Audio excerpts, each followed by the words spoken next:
What's good, guys? Welcome back to Behind the Dugouts for your latest transfer news video. And we've had quite a considerable amount of news to go over in the last day or so. Chelsea have since seen another player exit, and this time it's on a permanent rather than a loan deal. We've had some interesting news on the Xavi Simons situation, as well as a situation of RB Leipzig striker Benjamin Sesko's potential move to Man United or Newcastle, which could be a slight domino effect in Chelsea's dealings moving forward. But where are we going to start? With Armando Broja.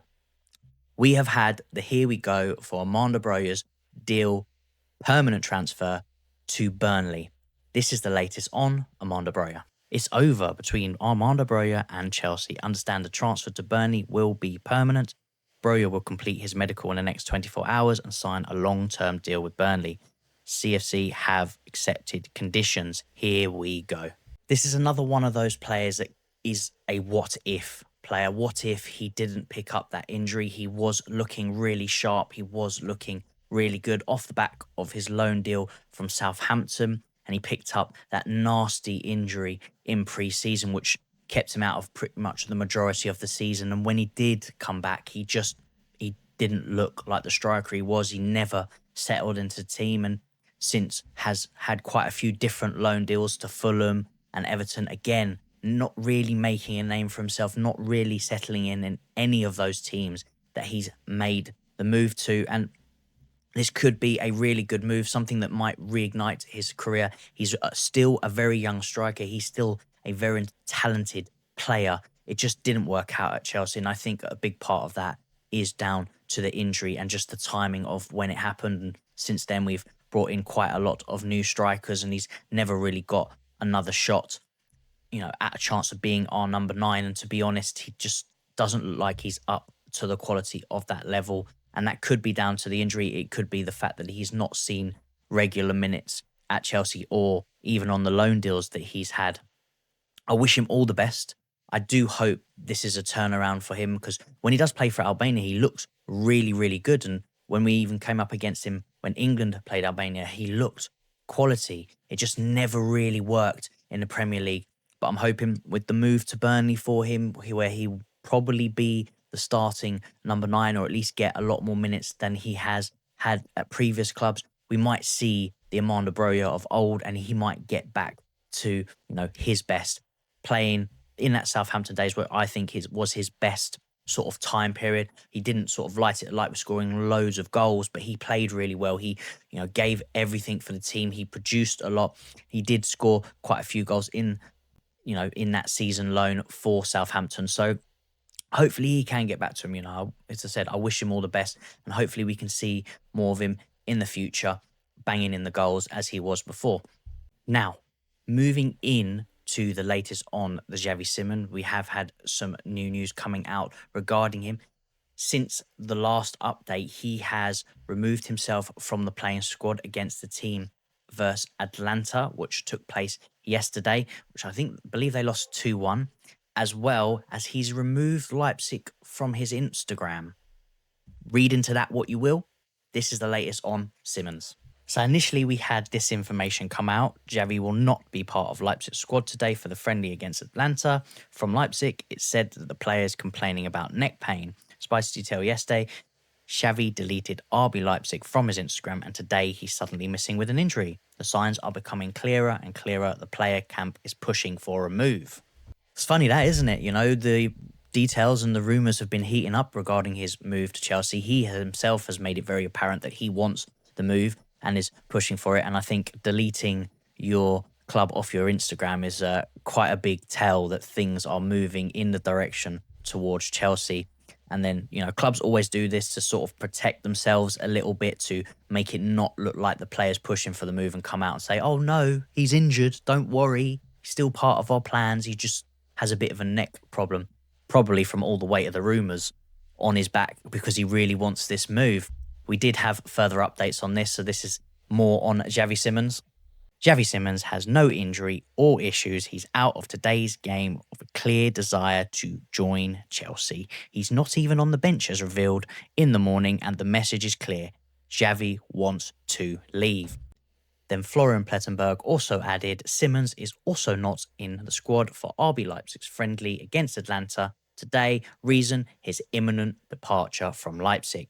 Chelsea want to close the deal very soon with a new round of talks scheduled. Well, that pretty much puts the nail in the coffin, really. The player has now taken it upon himself to push this deal through. He's seen that it's taking a bit of time for the fee to be negotiated. Apparently, the personal terms have already been agreed, so it's just waiting for the club-to-club discussions to be done. He's seen that it's taken time, so he's tried to push the move on himself as well from his campsite, and removing the current club from your Instagram post is a big indicator that his head is now at Chelsea. He wants the move. So I do expect this one to go through. I still think there's going to be a little bit of time, and I'll get into one of the reasons why in a second, but I do think this deal is going to go through and Simmons will be a Chelsea player by next week. And, he'll be available for the Bayer Leverkusen coming up next weekend. But I'd love to know your thoughts on that. What do you think about this situation? Do you think this is an indicator that Simmons is imminently going to move to Chelsea, or do you think there's still another twist in this story? Let me know in the comments below. Now, one of the reasons I feel that the Simmons deal may stall or may have another little caveat to it is the potential move of Benjamin Sesko. There is a good chance that Leipzig are going to lose both Simmons and Sesko in the same window, and I think whichever player moves first may cause Leipzig to increase the asking price of the player still at the club. In this indication, we're obviously going for Simmons, and Newcastle and Man United are going for Sesko. This is the latest on Benjamin Sesko. David Ornstein has reported that RB Leipzig view Newcastle offer for Benjamin Sesko as insufficient. The proposal was 75 million plus 5 million after Leipzig asked interested clubs for a 75 million euro plus add-on plus a sell-on fee. Man United pursuit also continues, but no bid yet. 22-year-old is undecided. We then had a further update on this from Fabrizio. Benjamin Sesko is not even in the RB Leipzig squad today due to the transfer set to take place this month. Same as Xavi Simmons. No decision made yet by Sesko camp on new club. Newcastle ready since last week to pay what it takes, and Man United also in contact with Leipzig. And then Florian Plettenberg also to add to this. It's exclusive. Benjamin Sesko not in the squad for Leipzig's friendly against Atlanta. Reason, his imminent departure from Leipzig. He has reportedly already told teammates that he will be leaving. Newcastle and Manchester United are pushing to sign him with an official offer worth 80 million euros having been submitted by Newcastle. Look, from a Chelsea's perspective, I would say to get the Simmons done ASAP before Man United or Newcastle sign Benjamin Sesko from Leipzig. I think this could have an effect on the price or how strong Leipzig are going to stick to their guns. I think if we can get the Simmons deal, it may cause Newcastle or Man United to have to pay more, and they might hold out for a little bit more in terms of Leipzig, but that could be the same as if Sesko was to make the move and they, make the signing to either one of those clubs. I think Leipzig will be a bit harder on the price and try and get what they are asking for, because they're not going to want to lose both their most profitable assets in the same window. If they can get a little bit more on one of them, they're going to do it. So yeah, from a Chelsea's perspective, I would say get the Simmons deal done ASAP. For the Sesko deal, it's going to be a good move for the striker and for whichever club he's going to go to. I think he's going to take time to settle in the league. He's not going to come in and hit the ground running. I think he's going to need to adapt physically, but there is a young, talented striker in there that's going to do well for either one of those clubs. Be interesting to see who gets it. Newcastle, I would say, are in the front seat in terms of they've already made a bid, so they know how much is too little. So now they're going to push us in. They're going to pay whatever it takes, what's stated there. So they're going to pay, especially with Isak looking like he's going, and they're going to get a considerable fee for that. So they're going to have money. And the only thing United won't have is money, because they're not making any sales, but they desperately need another striker. So it's going to be interesting. The best thing about this is that they are going to be in a bidding war. So someone's going to overpay, which is great for us because if they overpay on that, they can't go out and get more players to, strengthen their squad, which means they're not going to do as well in this season as they initially think they're going to do, and could stunt their sort of team development going forward, especially with United. They need a massive overhaul. I think their midfield is one of the places that they need to be looking at a lot, because they've still got, a grandpa in Casemiro running around, and they keep putting Bruno Fernandes there, and he just doesn't have the same work rate, the same, you know, ability to play that role as he does when he's playing further forward. So they do need to target the midfield quickly, but if they're going to overpay for Sesko, then it may stop them from being able to do that. But again, I'd love to know your thoughts on that. Do you think Sesko will do well in the Premier League? And how do you feel about Simmons joining Chelsea? Do you think this would take our attack to the next level? And do you think we need any more signings? Because there's one player in particular that has basically nailed his colours to our mast, which we're going to get into now. Alejandro Garnacho has made it clear that his priority is moving to Chelsea. This is the latest on Garnacho. Garnacho has given his total priority to Chelsea. Talks took place on the player side. No negotiations yet with Man United, as price will likely be a key factor.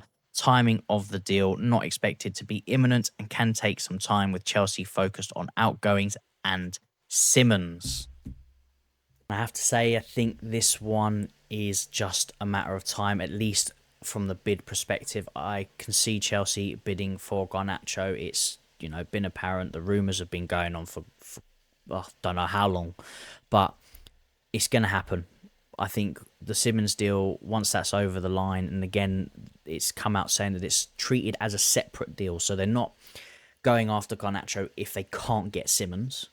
It's Simmons and Garnacho. So there's still going to potentially be 2 more attacking signings with Simmons and maybe Garnacho, depending on the price, because it will be a factor.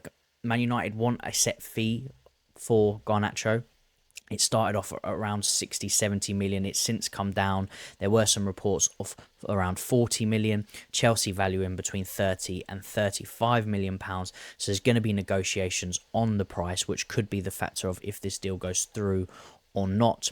There won't be any issues with player side. It's clear that he wants us. He wants to stay in the Premier League. He wants to, move to London. He will accept terms with Chelsea, I think, very, very quickly if that was to start taking place, those negotiations. But yeah, unfortunately, this one I do see as being inevitable. I think once the price is ironed out with United, there will be nothing really stopping Garnacho moving to Chelsea. We've done our background checks over the last few days. Apparently they've come all clear. Nothing wrong with his temperament, nothing wrong with his attitude. I know we have our own question marks on it because of what we've seen and what's gone on at Man United currently in terms of his playing ability. I did a stat video on it quite a few days ago, just comparing him to our last season wingers and the winger that we've brought in Jamie Gittins. He's not far off the mark, but again, he's not a player that he holds himself in quite high regard, that he's, one of the best wingers around according to him. But his stats don't really prove that, and he's, I would say, underperforming. He's not really lit the world alight, but in terms of profile, age, and output, he is in line with all our current wingers. So it does make sense why the club is looking at him. And yeah, I don't know. I think this one is going to happen. I think it's just a matter of time. I think he will be the final attacking player to come through. It could go right down to the wire, but again, I think the club want to try and get all the outgoings, all the new signings done before the start of the Premier League, even before the pre-season fixtures versus Bayer Leverkusen and AC Milan. Let me know your thoughts on the Garnacho. I know it's widely sort of hated by the fan base. Everyone's disinterested. Nobody wants this signing.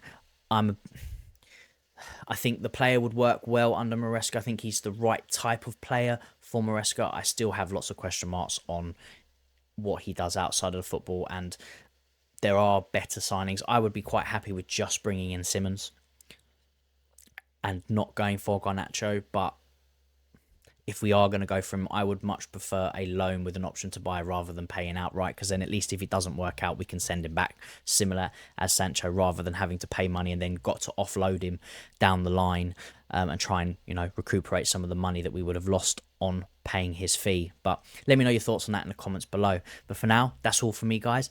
And if you are enjoying the content, please hit that like button, drop a comment below. Feedback is greatly appreciated. But for now, take care of yourselves, and I'll catch you in the next one.